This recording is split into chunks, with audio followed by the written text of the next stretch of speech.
These are my favorite Star Wars characters. Yeah. Young Han Solo. Oh, yeah.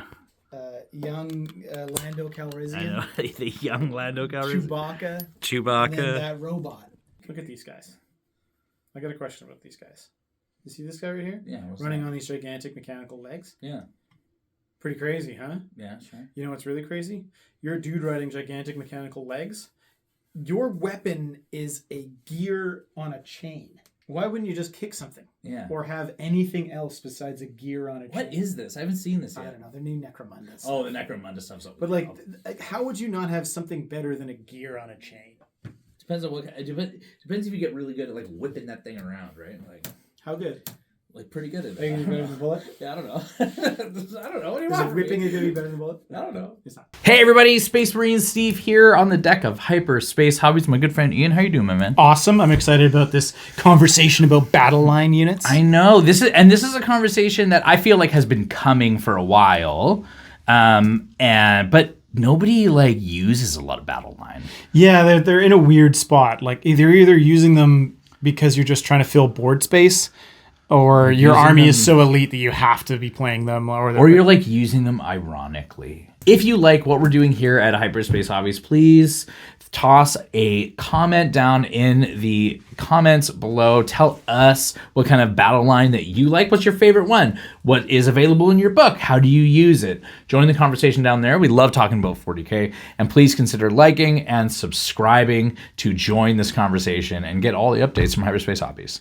This has been something like my Codex Space Marines has got 4 battle line choices in it, which is awesome. That's actually like now when you look at them, you go, okay, battle line.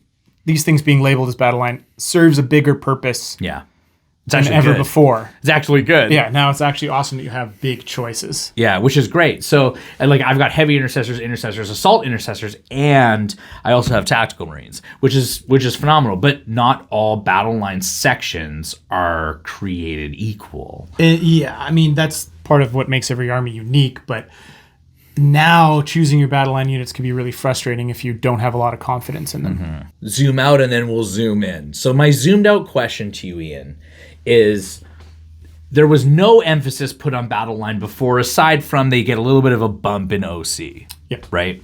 Do you think by artificially creating the restrictions or the incentives as they've gone this route, do you think by artificially creating incentives for us to want those data sheets in our army, like is that the right move for GW to make? Well, that's a difficult question. Not without seeing all the missions that are potentially out there. I do feel like this has kind of been a thing that they've done before with how you build your army. It had to be 3 battle line style units and then an HQ. I think it'll add a little bit more balance to the game, as you can't just take the best units in your codex and multiply that by as many as you can fit. Now it really does incentivize taking some of the battle line units, and I really do like this. I think this is a good turn for the way the game should be played, where they're leaning more towards using your units in a tactical way, as opposed to just play the most hardest hitting things you have in the codex or the toughest things that you have in the codex, and just smash your opponent to death and hammer out a victory. I do like this. I think it's a interesting way to spin the game, and I think it both rewards and punishes all armies sort of in an equal way. Yeah. Because some armies, there's a heavy tax on how much battle line units cost. And aren't all of the demon battle lines like well over 100 points? Yeah, they're all in the 120 point range. I mean, that's expensive. It's expensive, but then you also get, when you do play with them and you see their benefit on the battlefield, which you could deep strike a squad of plague bearers 3 inches from your opponent and steal away an objective that they thought they were comfortable on. You go, okay, yeah, I'm starting to see why these guys might be 120 points. Yeah. Or if bloodletters make the charge and they hit a target that they're really good at hitting, they're going to clean that stuff up. So there's ways to kind of make your battle line units work. A lot of armies have that, right? Some armies don't, but the battle line units are so cheap it doesn't really matter. Yeah. So I like the way that now you have to sort of structure, well, we don't know 100%, but we're assuming that the way you structure your list is going to be changing. Yeah. Which is really interesting because there was a bit of stagnation there with army building if your index or your codex has already been out for a while. Do you think so? A hypothesis, I'll see if you agree, but a hypothesis that I have is that they kind of they maybe want to dial back on how vicious the game is, because the game is actually like really vicious. Oh yeah, like yeah. it's so killy. You can essentially get almost tabled on like turn 2. Yeah. And then try to climb out of the game from there. And it's kind of created scenarios sometimes where either you need to be wildly tough or wildly violent, right? And it's those two things. And I kind of like the idea of maybe them going, no, like we have designed the Battleline data sheets to not hit as hard because their job is completing secondary tasks. Their job is holding objectives. Their job is being screens and like playing the mission tactically. And by making us, incentivizing us to put them in our lists, it does actually dial back how vicious the games can get. It essentially forces you to put a couple 100 points into units that are sort of median, right? They're not over damage output. They're not over durability. They're not over anything. Yeah, unless totally. you add a character to like try to soup them up. That being said, do you think this sort of new mission style is going to benefit the more elite Battleline units or the more chaff Battleline units? Ooh, that's a great question. Because like the Dread Mob, Gretchen are now Battleline. That was a unique thing. And I wonder if we're going to see codexes now that have like, if you take this detachment, XYZ is Battleline. I think that is a phenomenal question. But I think that I actually think it's a bit of a coin flip. And here's why.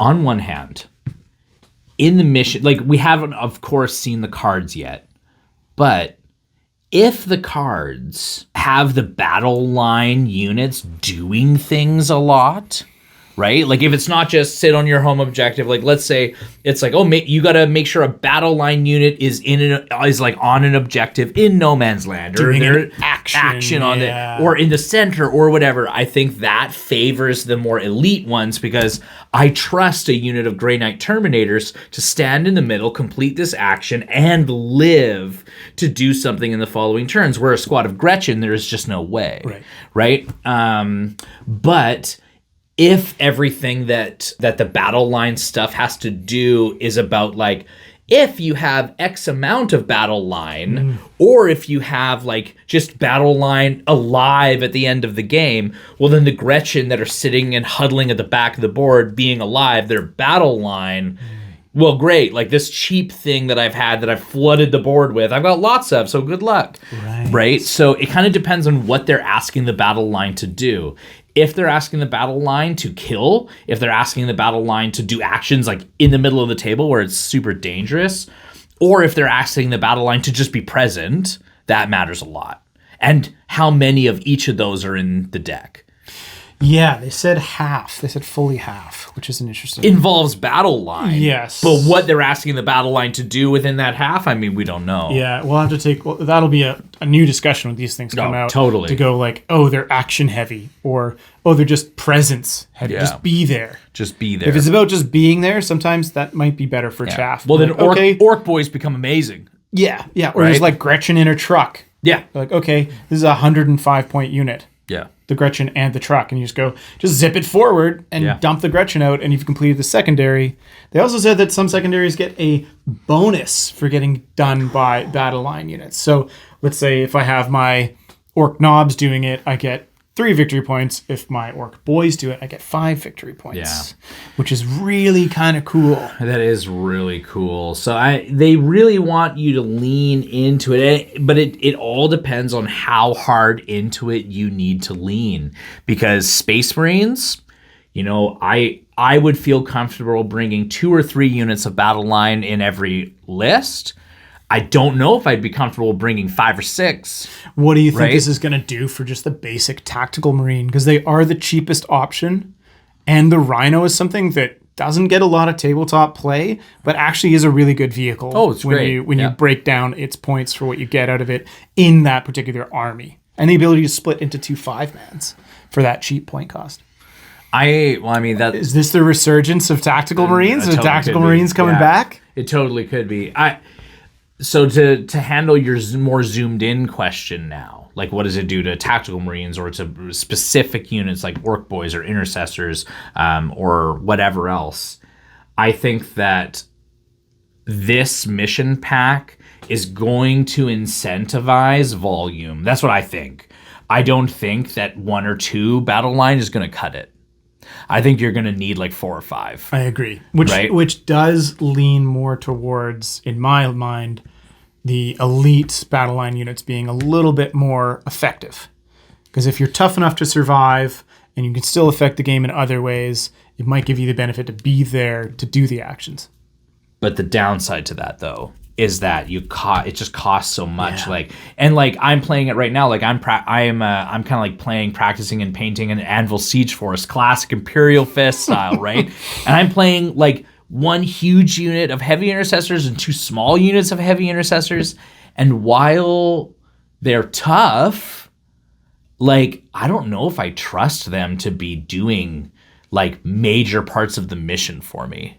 Do you know what I mean? Like, Are they tough enough? Are they tough enough? I don't know. I have no idea. Like, and so if I look about a battle line unit being 100 points, to have it not do as much as I needed to do, like, I don't know. And historically, even the more elite don't actually do tons. And so the problem is if it's going to be counterbalanced by, like, yeah, okay, your Terminators are now battle line units, but they have to do an action in the middle, and that they forego a charge and a shoot and the rest of it.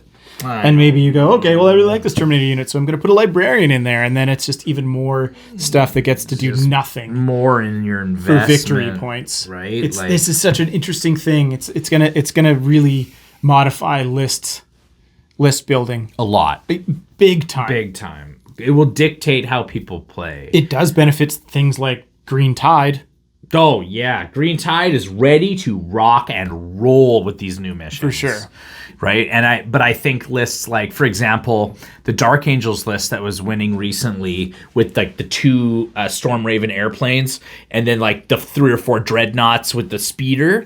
So that list, like no battle line. All it is just driving the planes into the middle of the board, shooting away, trying to hold primary, trying to do secondaries. Just crash into your opponent and hold them in their exactly. But if the mission then becomes, okay, make sure you've got battle line here, here, and here.